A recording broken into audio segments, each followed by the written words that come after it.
Welcome back to study point. तो इस video में हम करेंगे फिजिकल एजुकेशन एंड योगा का जो पेपर है आपका बीए, बीकॉम और बीएससी तीनों ही कोर्सेज में सेम है। आपका मतलब क्वालिफाइंग पेपर है और ऑब्जेक्टिव आता है ये। तो इसमें जो हमारी यूनिट फर्स्ट है उसकी 2 वीडियोस मैं ऑलरेडी अपलोड कर चुकी हूँ और जो मॉडल पेपर है वो भी अपलोड कर चुकी हूँ।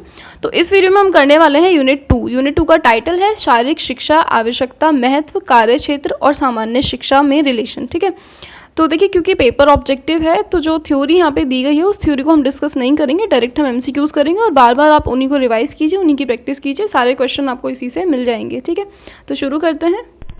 हिस्ट्री ऑफ फिजिकल एजुकेशन नामक बुक है, किसने लिखा है इसको? इराज अहमद खान ने।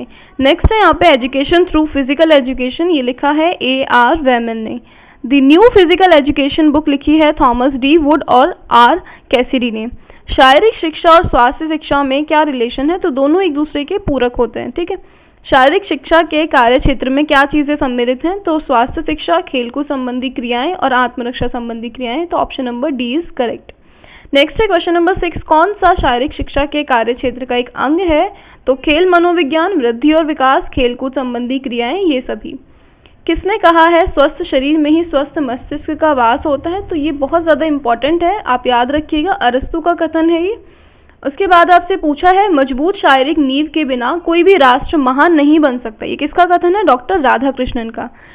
किसने कहा है आज भारत को भगवत गीता की नहीं बल्कि फुटबॉल के मैदानों की आवश्यकता है? तो स्वामी विवेकानंद का कथन है, हमने लास्ट यूनिट में भी किया था। खेलने के लिए खेल किट, मैदान और मस्तिष्क तीनों ही चीजों की आवश्यकता है, तो राइट ऑप्शन होगा ये सभी।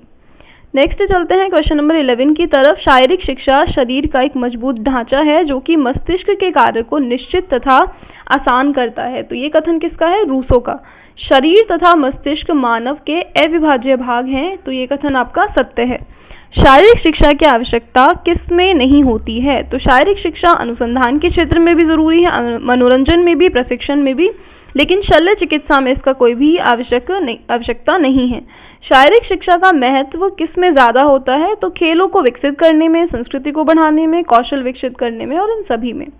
भारत सरकार के द्वारा शारीरिक शिक्षा के लिए एक राष्ट्रीय योजना बनाई गई, तो ये बनाई गई थी 1956 में। खेलना एक क्रिया है। ठीक है, शारीरिक शिक्षा किस प्रकार के मूल्यों के विकास में सहायक होती है? तो शारीरिक शिक्षा के द्वारा आपके अंदर ईमानदारी, बहादुरी, अनुशासन जैसे मूल्यों का विकास होता है।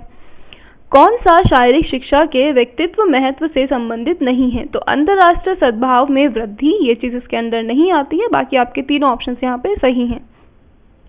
शारीरिक शिक्षा के व्यक्तित्व महत्व से संबंधित है, तो मस्तिष्क की सजगता में वृद्धि होती है, संवेगात्मक विकास में सहायता होती है, स्वास्थ्य और बीमारियों के बारे में जानकारी मिलती है, तो राइट आंसर होगा उपयुक्त सभी।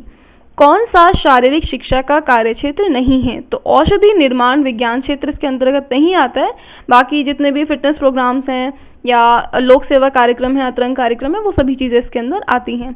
शारीरिक शिक्षा का क्षेत्र किसको बढ़ाता है? तो देखिए आपके व्यक्तित्व का विकास होता है, प्रबंधकीय क्षमता बढ़ती है, नेतृत्व क्षमता बढ़ती है, तो राइट आंसर होगा ये सभी। ठीक है, नेक्स्ट है यहाँ पे आपका क्वेश्चन नंबर 22, शारीरिक शिक्षा का कार्य क्षेत्र नहीं है। तो पहले भी हम इस क्वेश्चन को कर चुके हैं, शल्य चिकित्सा इसमें नहीं आता है। शारीरिक शिक्षा का विस्तार क्षेत्र कहाँ तक फैला हुआ है? तो पूरे समाज तक, सर्व समाज तक ये फैला हुआ है। आज के समय में शारीरिक शिक्षा की इतनी आवश्यकता क्यों है? तो जिससे कि कार्यशीलता लाने में मतलब मदद मिल सके, स्वस्थ जीवन शैली के लिए और आर्थिक विकास के लिए। ठीक है, शारीरिक शिक्षा केवल पुस्तकीय ज्ञान में सहायक है, तो केवल आपको इससे बुकिश नॉलेज नहीं मिलती है, उसके अलावा आपके अंदर नैतिक गुणों की भी वृद्धि होती है। शारीरिक, मानसिक, सामाजिक रूप हर पहलू को ये उजागर करता है, तो ये जो कथन दिया गया है ये गलत है। एक कमजोर व्यक्ति जिसका शरीर और मन कमजोर है वह कभी भी मजबूत आत्मा का मालिक नहीं बन सकता। राइट आंसर होगा ऑप्शन नंबर ए सत्य। शारीरिक शिक्षा उन अनुभवों का जोड़ है जो व्यक्ति विशेष को प्रक्रिया से प्राप्त होते हैं, ये कथन किसका है? D ऑबर ट्यूफर। ठीक है, शारीरिक शिक्षा के उद्देश्यों की प्राप्ति में क्या चीजें बाधा बनती हैं? तो अच्छे साधनों का अभाव, अच्छे साधन आपके पास नहीं है, मैदान नहीं है, उपकरण नहीं है, तो ये चीजें बाधाओं का काम करती हैं। शारीरिक शिक्षा एक शिक्षण प्रक्रिया है जिसका आधार है शारीरिक गतिविधि, सामाजिक गतिविधि, मानसिक गतिविधि, तो तीनों ही चीजें इसके अंदर आती हैं। Option number D is correct. शिक्षा में शारीरिक शिक्षा का महत्व कब से माना गया है? तो 14वीं सेंचुरी से, ग्रीस, एथेंस से ये शुरू हुआ था। अब आपसे पूछा जाए राष्ट्रीय खेल दिवस कब मनाते हैं? इंपॉर्टेंट है ये क्वेश्चन, 29 अगस्त को। शारीरिक शिक्षा का क्षेत्र नहीं है, तो भौगोलिक क्षेत्र इसके अंडर में नहीं आता है। बाकी सारे ऑप्शन आपके सही हैं। ठीक है, आगे चलते हैं। नेक्स्ट है आपका क्वेश्चन नंबर 33, आधुनिक समाज में शारीरिक शिक्षा का महत्व। तो ये ज़रूरी है सर्वांगीण विकास के लिए। किसने कहा है खेल को खेल की भावना से खेला जाए? तो जवाहरलाल नेहरू का कथन है ये। भारत में खेल और युवा कल्याण विभाग की स्थापना 1958 में हुई है। पीटी का पूर्ण रूप फिजिकल ट्रेनिंग होता है। ठीक है, शारीरिक शिक्षा के कार्यक्रमों को 4 भागों में बांटा जाता है और लोक सेवा कार्यक्रम जो होते हैं वो आपके स्वास्थ्य, स्वच्छता, पर्यावरण, समाज, प्रकृति सभी चीज़ों पर बल देते हैं।